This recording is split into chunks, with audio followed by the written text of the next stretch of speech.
ونعوذ بالله من شرور أنفسنا ومن سيئات أعمالنا من يهده الله فلا مضل له ومن يضلل فلا هادي له ونشهد أن لا إله إلا الله وحده لا شريك له ونشهد أن محمدا عبده ورسوله يا أيها الذين آمنوا اتقوا الله حق تقاته ولا تموتن إلا وأنتم مسلمون يا أيها الناس اتقوا ربكم الذي خلقكم من نفس واحدة وخلق منها زوجها وبث منهما رجالا كثيرا ونساء واتقوا الله الذي تساءلون به والأرحام إن الله كان عليكم رقيبا يا أيها الذين آمنوا اتقوا الله وقولوا قولا سديدا يصلح لكم أعمالكم ويغفر لكم ذنوبكم ومن يطع الله ورسوله فقد فاز فوزا عظيما أما بعد فإن خير الحديث كتاب الله وخير الهدي هدي محمد صلى الله تعالى عليه وسلم وشر الأمور محدثاتها وكل محدثة بدعة وكل بدعة ضلالة وكل ضلالة في النار فقد قال الله تعالى في القرآن المجيد والفرقان الحميد أعوذ بالله السميع العليم من الشيطان الرجيم بسم الله الرحمن الرحيم قاف والقرآن المجيد بل عجبوا أن جاءهم منذر منهم فقال الكافرون هذا شيء عجيب أإذا متنا وكنا ترابا أإذا كنا ترابا ذلك رجع بعيد قد علمنا ما تنقص الأرض منهم وعندنا كتاب حفيظ بل كذبوا بالحق لما جاءهم فهم في أمر مريج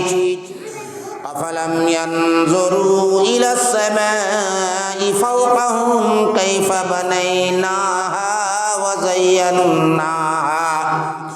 وزيناها وما لها من فروج والأرض مددناها وألقينا فيها رواسي وأنبتنا فيها من كل زوج بهيج تبصرة وذكرى لكل عبد منيب ونزلنا من السماء ماء مباركا فأنبتنا به جنات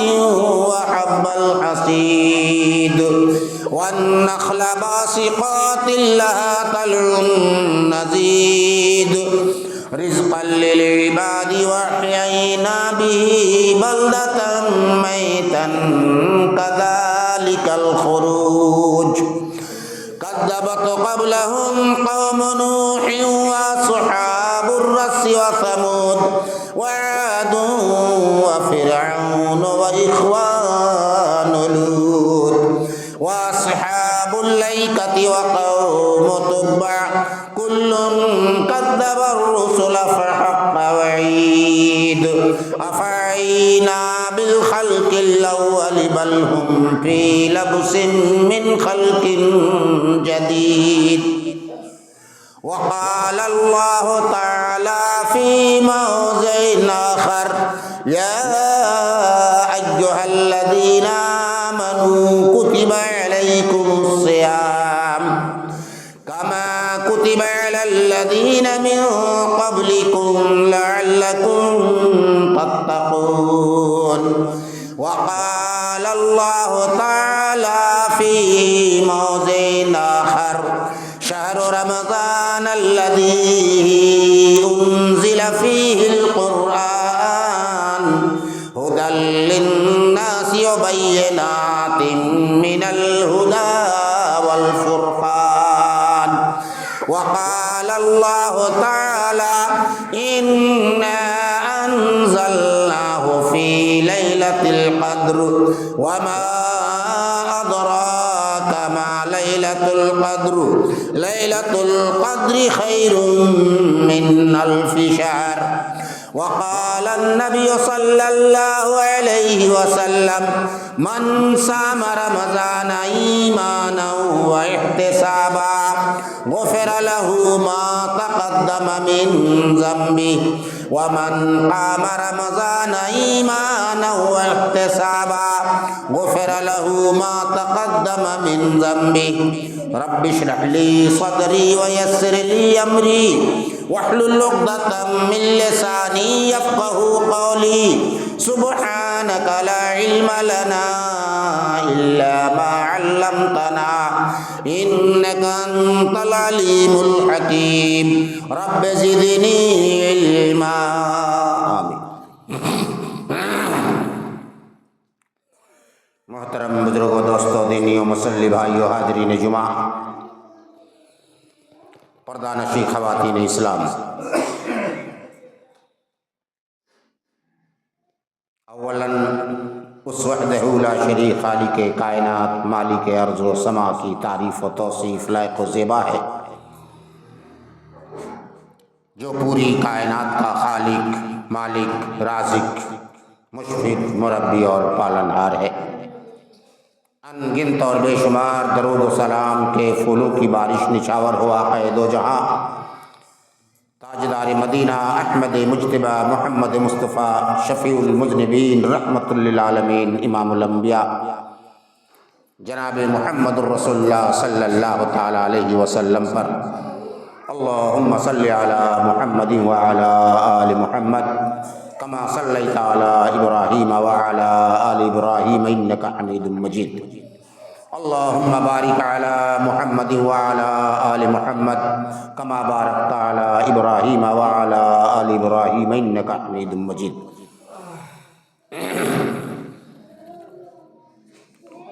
جیسا کہ آپ حضرات کو معلوم ہے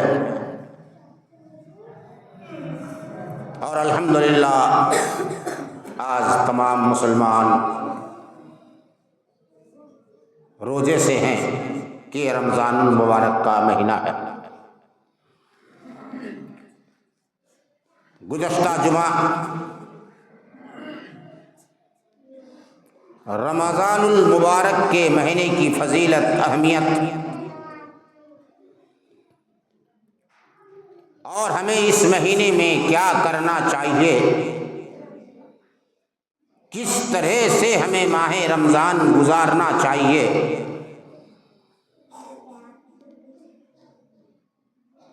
چند باتیں آپ کے سامنے پیش کی گئی تھی۔ آج کے جمعے بھی انشاءاللہ رمضان المبارک کے مہینے کے متعلق ہی روزے کے متعلق، تراویح کے متعلق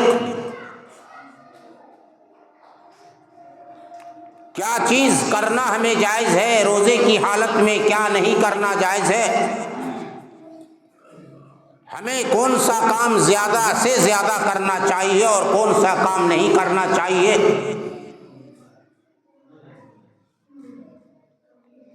وقت کے اندر ہی جہاں تک ممکن ہو سکے میں بتانے کی انشاءاللہ کوشش کروں گا۔ رب کائنات قرآن کریم کے سورہ بقرہ میں ارشاد فرماتا ہے، یا ایھا الذین آمنوا کتب علیکم الصیام کما کتب علی الذین من قبلکم لعلکم تتقون، اے ایمان والو تم پر روزے فرض کیے گئے جیسا کہ تم سے پہلی امتوں پر روزے فرض کیے گئے تھے، لعلکم تتقون، شاید کہ تم پرہیزگار بن جاؤ، متقی بن جاؤ، اللہ سے ڈرنے والے بن جاؤ۔ اس آیت کریمہ سے یہ بات روزے روشن کی طرح عیاں ہو جاتی ہے، ظاہر و باہر ہو جاتی ہے کہ ایمان والوں کو اللہ تبارک و تعالیٰ نے مخاطب کیا کہ ایمان والے ہی روزہ رکھیں گے، ایمان والے ہی تقوی اختیار کر سکتے ہیں، ایمان والے ہی پرہیزگاری اختیار کر سکتے ہیں، ایمان والے ہی کے اندر خشیت الہی ہوتی ہے، ایمان والے کے اندر ہی خوف الہی ہوتی ہے،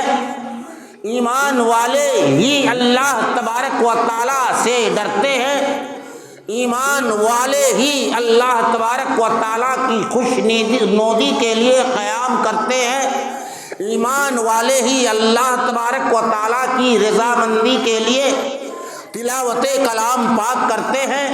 ایمان والے ہی اللہ تبارک و تعالیٰ کی رضامندی کے لیے رات کو قیام کرتے ہیں، ایمان والے ہی اللہ تبارک و تعالیٰ کی رضامندی کے لیے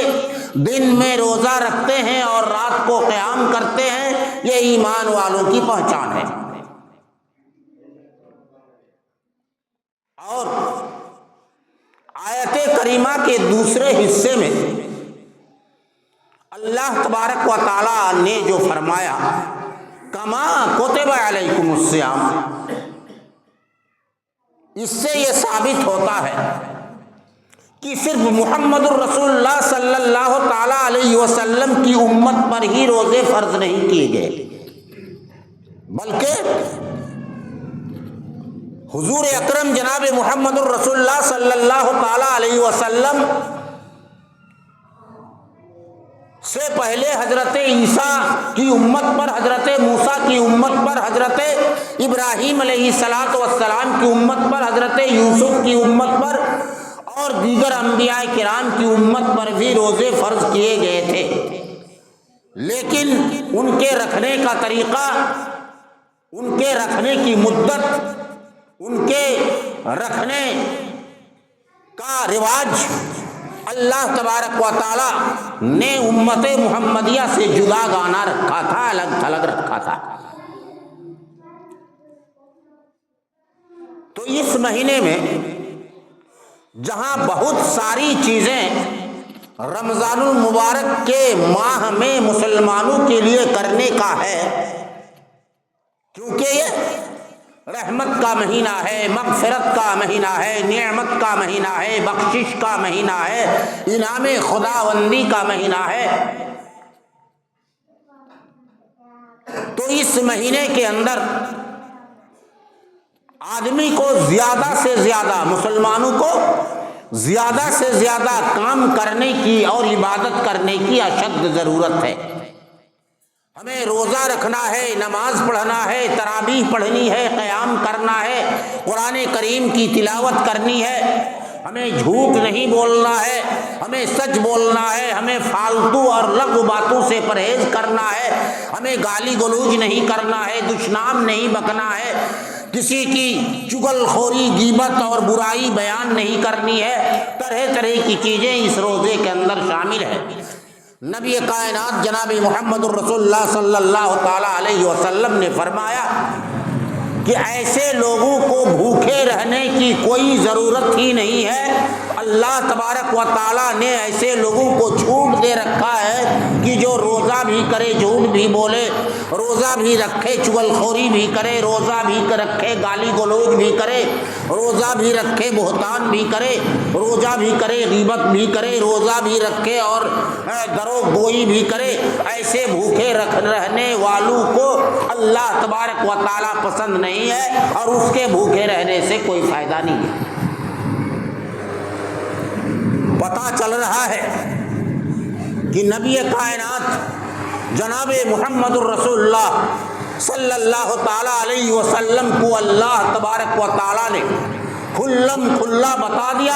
اور ہمارے پیارے نبی نے بھی اپنی امت کو کھلم کھلا بتا دیا کہ رمضان کے مہینے میں روزے کی حالت میں جو چغل خوری کرے گا، غیبت کرے گا، جو جھوٹ بولے گا، جو جھگڑا فساد کرے گا، جو دشنام بکے گا، گالیاں بکے گا، دروغ گوئی کرے گا، اس کا روزہ رکھنے اور نہ رکھنے سے کوئی فرق نہیں پڑتا ہے سوائے بھوکے رہنے اور پیاسے رہنے کے۔ تو ایک تو روزہ رکھنے کا اہم پہلو ہے کہ مومن کو، مسلمان کو روزہ رکھنا ہے۔ نبی کائنات جناب محمد الرسول اللہ صلی اللہ تعالیٰ علیہ وسلم نے فرمایا من صام رمضان ایمانا واحتسابا غفر له ما تقدم من ذنبه۔ نبی کائنات نے فرمایا جو ایمان والا ایمان کی حالت میں ثواب کی نیت کی غرض سے پورے روزے رکھ لیا غفر له ما تقدم من ذنبه، اس کے پچھلے سارے گناہ اللہ تبارک و تعالی معاف کر دیتا ہے۔ ذرا دھیان سے سنیے، غور کیجئے باتوں پر۔ من صام رمضان ایمانا واحتسابا، جو ایمان اللہ تبارک و تعالیٰ پر رکھتے ہوئے اور ثواب کی امید کرتے ہوئے، ہمیں ثواب کی امید بھی اللہ تعالیٰ سے کرنا ہے، ایسا دل میں نہیں رکھنا ہے اور رکھ لیے دن بھر بھوکے رہ گئے، من ہوگا تو اللہ تعالیٰ نے کی دے گا، نہیں ہوگا تو نہیں دے گا، یہ سب دل میں نہیں سوچنا ہے، بلکہ پوری ایمانداری کے ساتھ اور یقین کے ساتھ اللہ تبارک و تعالیٰ کی ذات سے کہ ہم روزہ ایمان کی حالت میں رکھے ہیں اور ثواب کی نیت سے رکھے ہیں، یقیناً اللہ تبارک و تعالیٰ ہمیں روزے کا ثواب عطا کرے گا۔ تو اللہ کے نبی جناب محمد الرسول اللہ صلی اللہ تعالیٰ علیہ وسلم فرماتے ہیں من صام رمضان ایمانا واحتسابا غفر له ما تقدم من ذنبه، جس نے رمضان کے روزے کو ایمان اور احتساب کے ساتھ رکھا، یعنی ایمان کی حالت میں ثواب کی نیت سے روزہ رکھا، غفر له ما تقدم من ذنبه، اس کے پچھلے سارے گناہ معاف کر دیے گئے، سارے گناہ معاف کر دیے گئے۔ اور دوسرا، اسی حدیث کا دوسرا حصہ جو نبی کائنات جناب محمد الرسول اللہ صلی اللہ تعالیٰ علیہ وسلم نے اسی حدیث کے اندر فرمایا وَمَنْ قَامَ رَمَضَانَ إِيمَانًا وَاحْتِسَابًا غُفِرَ لَهُ مَا تَقَدَّمَ مِنْ ذَنبِهِ، اور جس نے اس رمضان مہینے میں ایمان کی حالت میں ثواب کی نیت رکھتے ہوئے قیام کیا۔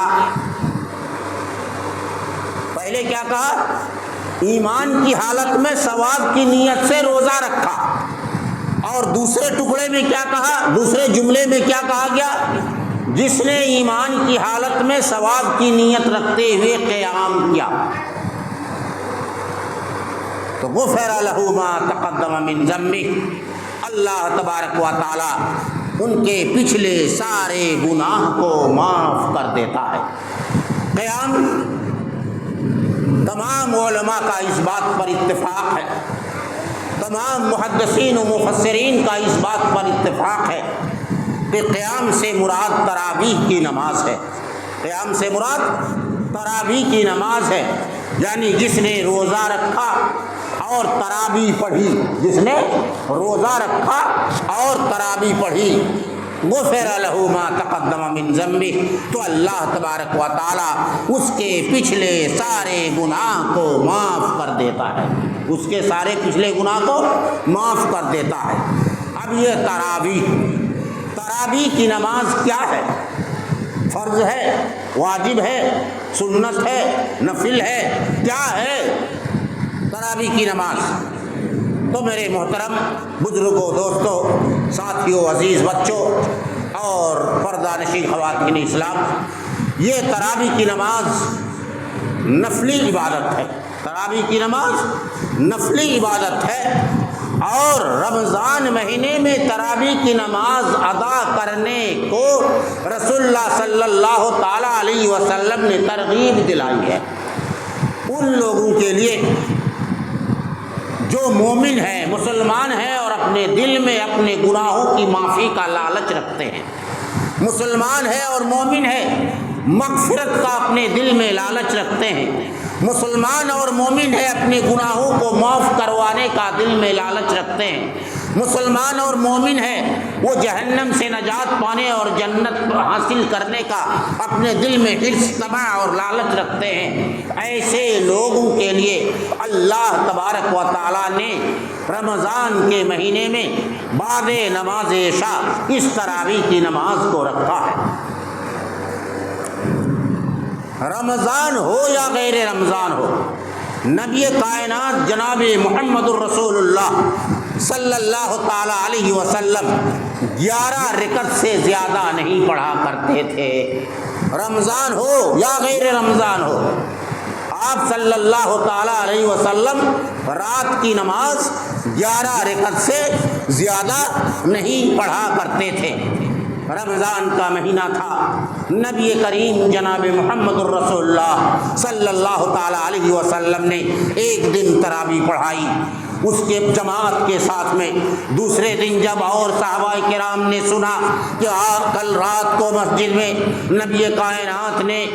ایک نماز پڑھائی ہے اور اس نماز سے ہم لوگ محروم رہ گئے، صحابہ کرام کا یہ سننا تھا کہ دوسری رات کو صحابہ کرام کا جب گھٹا لگ گیا، مسجد نبوی کے اندر بھیڑ ہو گئی اور اس قدر بھیڑ ہوئی کہ جگہ ملنا مشکل ہو گیا۔ نبی کائنات جناب محمد الرسول اللہ صلی اللہ تعالی علیہ وسلم نے دوسرے دن نماز پڑھائی۔ اس کے بعد پھر تیسرے دن جب اور لوگ حاضر نہیں ہوئے تھے، جب ان لوگوں کو خبر ہوئی نبی کائنات جناب محمد الرسول اللہ صلی اللہ علیہ وسلم نے 2 دن جماعت کے ساتھ ایک نماز پڑھائی ہے، اور جب تمام لوگوں کو خبر ہوئی اور بھی تیسرے دن بھیڑ ہو گئی، نبی کائنات نے تمام لوگوں کو کل 11 رکعت نماز پڑھائی۔ اسی طریقے سے چوتھے دن جب اور اعلان ہو گیا، چاروں طرف ہلہ ہو گیا کہ ایک نماز عشاء کے بعد نبی کائنات پڑھاتے ہیں، تو دور دور سے لوگ آنے لگے اور آ کر کے مسجد نبوی میں بھیڑ لگ گئی، جگہ مشکل ہو گئی تھی۔ نبی کائنات جناب محمد الرسول اللہ صلی اللہ تعالی علیہ وسلم چوتھی رات اپنے حجرے شریف سے نہیں تشریف لائے۔ صحابہ کرام مسجد میں یوں ہی بیٹھے رہ گئے، آپ صلی اللہ تعالی علیہ وسلم کا انتظار کرتے رہے۔ صحابہ کرام فرماتے ہیں کہ مجھے ایسا خوف ہو گیا، ہم لوگوں کو ایسا ڈر لگنے لگا تھا کہ آپ کے انتظار میں کہیں ہم لوگ کی سحری نہ چھوٹ جائے۔ صحابہ کرام جھٹ سے مسجد سے نکلے اور جلد بازی میں جا کر کے سحری کی۔ نبی کائنات جناب محمد الرسول اللہ صلی اللہ تعالی علیہ وسلم فجر کے وقت تشریف لائے۔ صحابہ کرام نے عرض کیا، وہاں خلیفہ اول حضرت ابوبکر صدیق بھی تھے، خلیفہ دوم حضرت عمر فاروق رضی اللہ تعالیٰ عنہ بھی تھے، خلیفہ سوم حضرت عثمان بن عفان رضی اللہ تعالیٰ عنہ بھی تھے، خلیفہ چہارم حضرت علی رضی اللہ تعالیٰ عنہ بھی تھے، عشرہ مبشرہ بھی تھے، حضرت عبد الرحمن بن عوف بھی تھے، سعد بن ابی وقاص بھی تھے، خالد بن ولید بھی تھے، تمام صحابہ کرام وہاں موجود تھے۔ نبی کائنات سے ڈرتے ڈرتے پوچھا گیا، اے اللہ کے رسول، ہم لوگ آپ کا انتظار کرتے رہے، ایسا ہمیں لگ رہا تھا کہیں سحری بھی ہم لوگ نہیں کھا پائیں گے، آپ تشریف نہیں لائے۔ نبی کائنات جناب محمد الرسول اللہ صلی اللہ تعالیٰ علیہ وسلم اپنے صحابہ کرام سے فرماتے ہیں، اے میرے صحابہ سنو، تمہارے اس نماز کے اندر لالچ دیکھ کر، اس نماز کو پڑھنے کے لیے تمہارے اندر حرص دیکھ کر، اس نماز کو پڑھنے کے لیے تمہارے اندر یہ طمع دیکھ کر میں ڈر گیا کہ تمہارے اس بھیڑ کو اللہ تبارک و تعالیٰ دیکھ کر کہیں اس نماز کو تم پر فرض نہ کر دے، اسی لیے میں اس خوف سے نہیں آیا، نہیں تو تم پر ہو سکتا تھا، ممکن تھا کہ یہ نماز فرض ہو جائے۔ پھر آپ صلی اللہ تعالیٰ علیہ وسلم نے پوری زندگی میں ان 3 راتوں کے علاوہ کبھی جماعت کے ساتھ تراویح کی نماز نہیں پڑھا۔ پھر آپ صلی اللہ تعالیٰ علیہ وسلم پوری زندگی میں ان 3 راتوں کے علاوہ کبھی تہجد کی نماز جماعت کے ساتھ نہیں پڑھائی۔ آپ گزر گئے، اللہ کے پیارے ہو گئے۔ آپ کے بعد حضرت ابوبکر صدیق کا زمانہ آیا۔ حضرت ابوبکر صدیق کے زمانے میں بھی لوگ اکیلے گھروں پہ نماز تراویح کی پڑھا کرتے تھے۔ حضرت ابوبکر صدیق کے زمانے میں بھی لوگ مسجدوں میں 1 آدمی 2 آدمی 3 آدمی کر کے پڑھا کرتے تھے۔ جب حضرت ابوبکر صدیق کا زمانہ ختم ہو گیا، آپ اللہ کے پیارے ہو گئے، تو حضرت عمر کا زمانہ آیا۔ دھیان سے تاریخ کو سنیے، حدیث کو سمجھنے کی کوشش کیجیے۔ خطبہ سننے کے لیے آئے ہیں، اونگھنے سے کام نہیں چلے گا، خطبہ سننا بھی عبادت ہے۔ وہ آدمی جمعہ کے دن جو خطبہ سے پہلے غسل کرتا ہے، بہت لمبا موضوع ہے، لیکن لمبی بات ہے، لیکن اب یاد آ گیا تو میں بول دیتا ہوں۔ جمعہ کے دن جو آدمی صبح فجر کے وقت اٹھتا ہے، جماعت کے ساتھ نماز پڑھتا ہے، پھر سورہ کہف کی تلاوت کرتا ہے، پھر وہ غسل کرتا ہے، اچھے اور نئے کپڑے پہنتا ہے، اور عطر اور سرما لگاتا ہے، اور خطبہ اذان سے پہلے مسجد آتا ہے، پہلی صف میں بیٹھتا ہے، دوسرے کو اشارہ نہیں کرتا، دھیان سے اپنے خطبے کو امام کے اور خطیب کے خطبے کو سنتا ہے، اور خطیب کے خطبے کو سن کر پھر وہ فرض نماز ادا کرتا ہے، اور پھر وہ سنت اپنے گھر پہ جا کر یا مسجد میں ادا کرتا ہے۔ نبی کائنات جناب محمد الرسول اللہ صلی اللہ تعالیٰ علیہ وسلم نے فرمایا، سنن ابو داؤد کی حدیث ہے کہ گویا کہ وہ عمرہ کر رہا ہوتا ہے،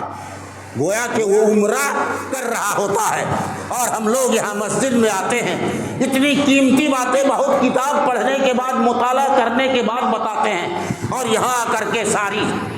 چیزیں چوپٹ کر کے ہم لوگ چھوڑ دیتے ہیں۔ کیا یہیں پر آ کر کے سونے کا ہمیں موقع ملتا ہے اور اونگنے کا ہمیں موقع ملتا ہے، اور ہم اونگتے رہتے ہیں، سوتے رہتے ہیں، ہمیں کسی چیز کا کوئی خیال نہیں رہتا۔ بہرحال میں یہ عرض کر رہا تھا، حضرت عمر کے زمانے میں ایک روز حضرت عمر گلیوں میں چکر لگا رہے تھے، مسجد نبوی کے سامنے سے گزر رہے تھے، اور دیگر مسجدوں کے سامنے سے گزر رہے تھے۔ آپ کے ساتھ عبد الرحمن تھے۔ حضرت عمر نے عبد الرحمن سے کہا، یہ کون سی نماز پڑھ رہے ہیں؟ یہاں 1 آدمی، وہاں 1 آدمی، ان کو نام ہے 2 آدمی، کو نام 1 آدمی۔ عبد الرحمن کہنے لگے کہ یہ لوگ تراویح کی نماز پڑھ رہے ہیں، یہ لوگ تراویح کی نماز پڑھ رہے ہیں۔ حضرت عمر نے کہا، یہ اکیلے پڑھنے سے بہتر ہے کہ یہ اعلان کر دو کہ کل سے یہ نماز جماعت کے ساتھ پڑھی جائے گی، کل سے یہ نماز جماعت کے ساتھ پڑھی جائے گی۔ حضرت عمر رضی اللہ تعالیٰ عنہ نے تمیم داری رضی اللہ تعالیٰ عنہ کو، یاد رکھے نام، تمیم داری رضی اللہ تعالیٰ عنہ کو اور ابی بن کعب رضی اللہ تعالیٰ عنہ کو امام بنا دیا، تراویح کا امام بنا دیا، اور وہ لوگ دوسرے دن سے نماز تراویح کو جماعت کے ساتھ پڑھنا شروع کرتی ہے۔ حضرت عمر پھر جب چکر لگانے لگے تو حضرت عمر نے فرمایا، یہ نئی چیز حسن ہے، بہت اچھی چیز ہے یہ نئی چیز۔ پھر حضرت عمر رضی اللہ تعالیٰ عنہ کے زمانے سے باجماعت تراویح ہونے لگی، کیونکہ اللہ کے نبی جب تک زندہ تھے اگر تراویح کو جماعت کے ساتھ پڑھی جاتی تو یہ نماز فرض ہونے کا امکان تھا۔ جب ہم 5 ٹائم کی نماز نہیں پڑھ پاتے ہیں، 1 مہینہ تراویح آتی ہے تو وہ ہم نہیں پڑھتے ہیں، اگر یہ فرض ہو جاتا تو پھر ہمارا کیا حال ہوتا، ہم بالکل نہیں پڑھ پاتے۔ اس لیے نبی کائنات نے پوری زندگی اسے جماعت کے ساتھ نہیں پڑھی، چونکہ حضرت عمر کے دور میں یہ ڈر ختم ہو گیا کہ اللہ کے نبی تو اب ہے ہی نہیں اور وہی آنے والی ہی نہیں ہے، اب فرض ہونے کا کوئی بات ہی نہیں رہ گئی۔ اس لیے حضرت عمر نے یہ لاگو کیا۔ جتنی حدیثیں 4 یا 5 حدیثیں ہیں جو 20 رکعت تراویح پر دلالت کرتی ہیں، تمام کے تمام وہ حدیث کے راوی یا تو مجہول ہے،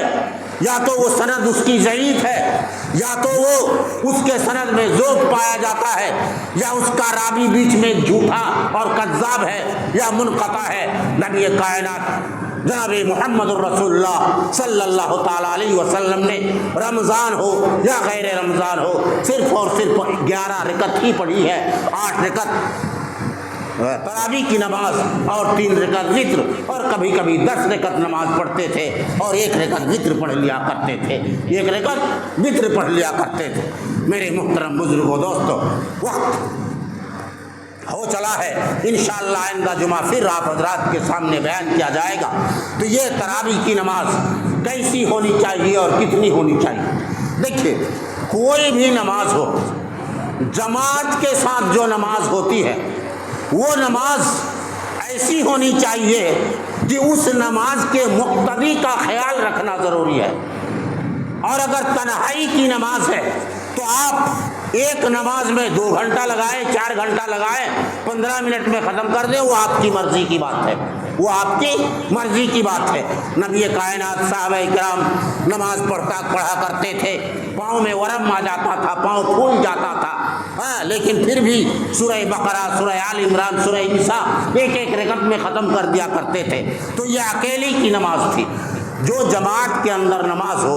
پورے نمازیوں کا خیال کیا جائے گا، کیونکہ نمازی میں بوڑھے بھی ہیں، بچے بھی ہیں، عورتیں بھی ہیں، بیمار بھی ہے، کمزور بھی ہے، ہر قسم کا آدمی ہے، کسان بھی ہے، مزدور بھی ہے، کام کرنے والے بھی ہیں، آلسی لوگ بھی ہیں، طرح طرح کے لوگ رہتے ہیں۔ حضرت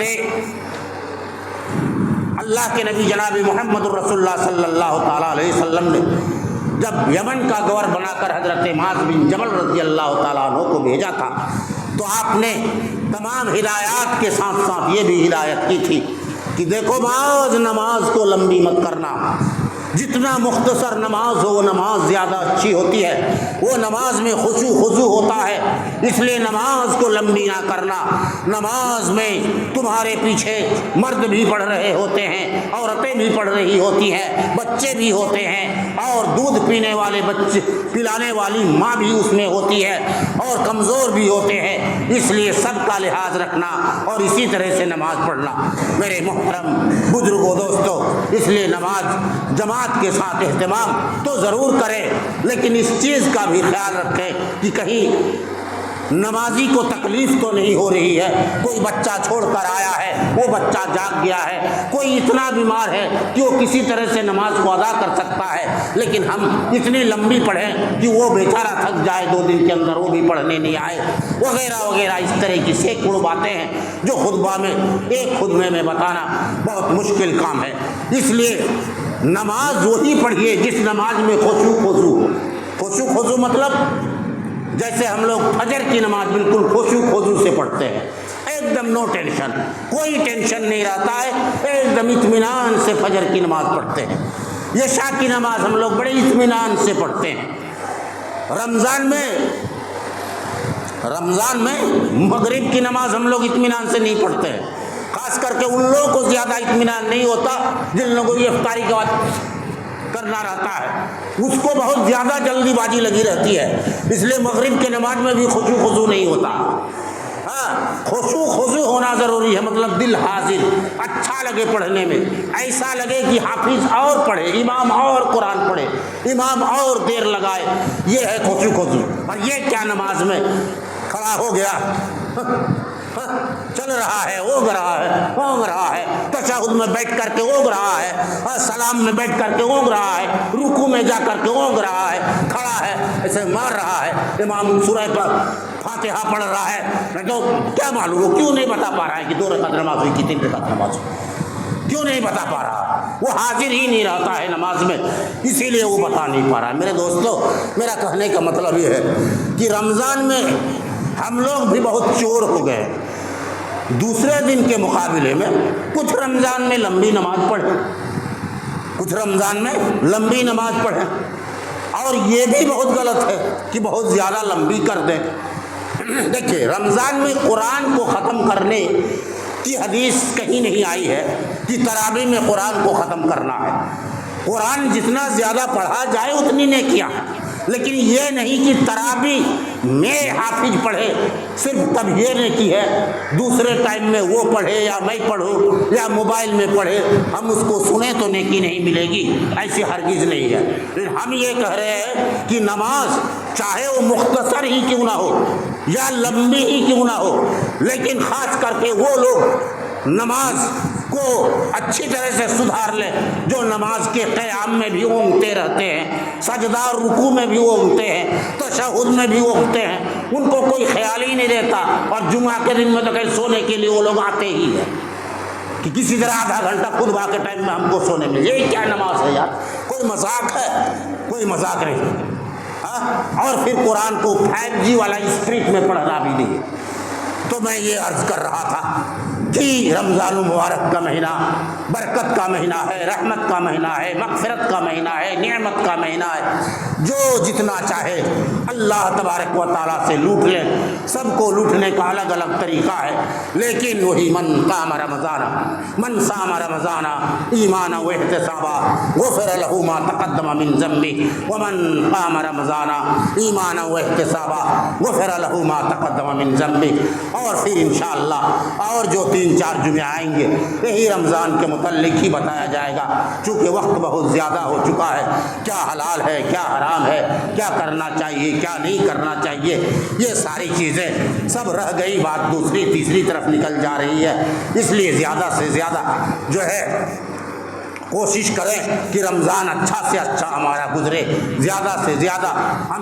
گزشتہ ہفتہ ہم نے کہا تھا کہ رمضان کا ایک حصہ افطار بھی ہے اور سحری بھی ہے، زیادہ سے زیادہ افطار کرانا چاہیے اور سحری کرانا چاہیے۔ اس میں جتنے لوگوں کو ہم افطار کرائیں گے اتنے روزے کی نیکیاں ہمیں بھی مل جائیں گی، اسے بھی مل جائیں گی، چاہے وہ سحری کرائیں تب بھی وہی نیکی ہے۔ بعض لوگ سمجھتے ہیں سحری میں نیکی نہیں ملتی، وہ تو روزے کی حالت میں اس ٹائم نہیں ہوتا، ایسا نہیں ہے میرے دوست، سحری میں بھی اتنی نیکیاں ہیں اور اس میں بھی اتنی نیکیاں ہیں۔ ہم نے یہ بھی کہا تھا کہ رمضان کے مہینے میں مسجد میں آپ لوگ زیادہ سے زیادہ روزہ افطار کرنے کی شکل و صورت کو اختیار کیجیے، لیکن آپ لوگوں نے نہیں سنا، خاص کر کے وہ چھوٹے چھوٹے بچے جو لوگ روزہ رکھتے ہیں، ان کا بڑا شوق ہوتا ہے، ارمان ہوتا ہے دل میں کہ ہم مسجد میں جا کر کے افطار کریں۔ عصر کے بعد مسجد میں جھاڑو لگانا، چٹائی بچھانا، گلاس دسترخوان بچھانا، یہ چھوٹے چھوٹے جو بچے روزہ دار ہوتے ہیں ان کا بڑا ارمان ہوتا ہے، لیکن قربان جاؤ اس کے باپ ماں پر بھی کہ اس کا باپ ماں بھی ایک کونے میں جا کر گھر کے دسترخوان بچھاتا ہے اور بیٹے کو بھی اپنے تک سمیٹ لیتا ہے، یہ نہیں کہتا ہے بیٹا جاؤ تمہارا جہاں مرضی ہے مسجد چلے جاؤ، ایک پلیٹ میں جو کچھ لینا ہے چلے جاؤ، اور وہاں جا کر چھوٹے چھوٹے بچوں کا بھی ایک گروپ ہوتا ہے، وہ لوگ الگ سے دسترخوان بچھا کر کے 10-20 بچے افطار کرتے ہیں، تو اچھا لگتا ہے دیکھ کر کے، اور اللہ تبارک و تعالیٰ بھی خوش ہوتا ہے۔ ہمارے یہاں کے بچے بہت اچھے ہیں، سمجھ رہے ہیں، جو بھی چھوٹے بچے آتے ہیں نماز پڑھتا ہے، وہ نماز پڑھتا ہے اور ہم لوگ کی ڈانٹ بھی سنتا ہے۔ آپ یوٹیوب میں وغیرہ میں یا ویڈیو وغیرہ میں آپ دیکھیے کسی کسی مسجد میں دو صف کے درمیان بچے کرکٹ کھیلتے ہیں، کبڈی کھیلتے ہیں، کسی کے پیٹھ پر چڑھ لیتے ہیں، ہاں کسی کبھی فٹ بال کھیلنے لگتا ہے، والی بال کھیلنے لگتا ہے۔ یہاں کے بچے تو بالکل دو صف کے اندر دوڑتا نہیں ہے، دوڑ کا مقابلہ نہیں کرتا، وہ پیچھے ہی ہنستا ہے یا تھوڑا ستاتا ہے لیکن نماز پڑھتا ہے۔ لیکن آپ لوگ دیکھے ہوں گے کبڈی کھیلتا ہے دو صف کے بیچ میں، یہاں سے وہاں مارتا ہے، دوڑ اس کونا سے اس کونا۔ بہت اچھے بچے ہیں، اس لیے ان بچوں کو جب بدمعاشی کرے تو پیار سے ڈانٹے پھٹکارے۔ کبھی ہم لوگ بھی غصہ جاتے ہیں لیکن یہ غلط ہے۔ عورتیں بھی اسی طرح بچوں کو نہ ڈانٹیں۔ اور عورتیں ایک مسئلہ سن لیں، حالانکہ بتایا گیا تھا جب آپ گود میں بچے لے کر کے آئے اور وہ رونے لگے تو آپ اس کو پھینکے نہیں۔ آپ اگر نماز پڑھ رہے ہیں، کھڑے ہیں، تو آپ اس کو گود میں لے کر نماز پڑھیں۔ جب آپ رکوع میں چلے جائیں تو نیچے رکھ دیں، پھر جب آپ تشہد میں بیٹھ جائیں تو پھر اس کو گود میں لے کر کے نماز پڑھنا شروع کر دیں۔ اللہ کے نبی صلی اللہ علیہ وسلم نماز پڑھاتے تھے اور آپ کے پیارے نواسہ حضرت حسن حسین آ کر آپ کی پیٹھ پر چڑھ لیتے تھے، آپ گود میں اس کو اٹھا لیتے تھے۔ خطبہ دے رہے تھے، آپ گود میں اٹھا لیتے تھے۔ آپ فرماتے تھے انما اموالکم واولادکم فتنہ، مال اور اولاد فتنہ۔ اس لیے بچے اگر اس طرح رو رہے ہیں تو آپ اس کو رونے نہ دیں، بلکہ گود میں لے لیں، نماز آپ کی ہوگی، اس میں کسی قسم کی کوئی بات نہیں۔ اللہ تبارک و تعالیٰ سے دعا ہے الہ العالمین ہم تمام مسلمانوں کو کہ روزے کو قبول فرما، قیام کو قبول فرما۔ اللہ الہ العالمین ہم تمام مسلمانوں کی روزے کو قبول فرما، ہم تمام مسلمانوں کی مغفرت فرما دے، ہم لوگ کے گناہوں کو معاف فرما دے۔ اے الہی ہم نے جو رحلت کر گئے، ہمارے بابا ہے، نانا ہے، دادا ہے، پھوپھا ہے، چاچی ہے، چاچا ہے، جتنے رشتہ دار اور غیر رشتہ دار ہیں، اللہ سبوں کی قبر کو تو منور کر دے، سبوں کی کے لیے جنت کی کھڑکیاں کھول دے، سبوں کے قبروں میں جنت کا بستر بچھا دے، سبوں کو جنت کا لباس پہنا دے۔ الہ العالمین سبوں کو جہنم سے نکال کر ان کے گناہوں کو معاف فرما دے اور جنت میں ڈال دے۔ الہ العالمین ہم تمام مسلمانوں میں جو قرض دار ہیں ان کے قرض کا خاتمہ فرما دے۔ الہ العالمین ہم مسلمانوں میں جس کی لڑکی کی شادی نہیں ہو رہی، اللہ ان کا رشتہ لگا دے۔ الہ العالمین ہم مسلمانوں میں جو پریشان ہیں ان کی پریشانی کو دور فرما دے، جو بیمار ہے الہ العالمین ان کو تو شفائے کاملہ عاجلہ عطا فرما۔ الہ العالمین جو مسلمان پریشان ہے ان کی پریشانی کو دور فرما دے۔ ربنا تقبل منا انک انت السمیع العلیم وتب علینا انک انت التواب الرحیم۔ بارک اللہ لنا ولکم فی القرآن المجید ونفعنا وإیاکم بالآیات والذکر الحکیم انہ تعالی جواد کریم ملک رؤوف الرحیم۔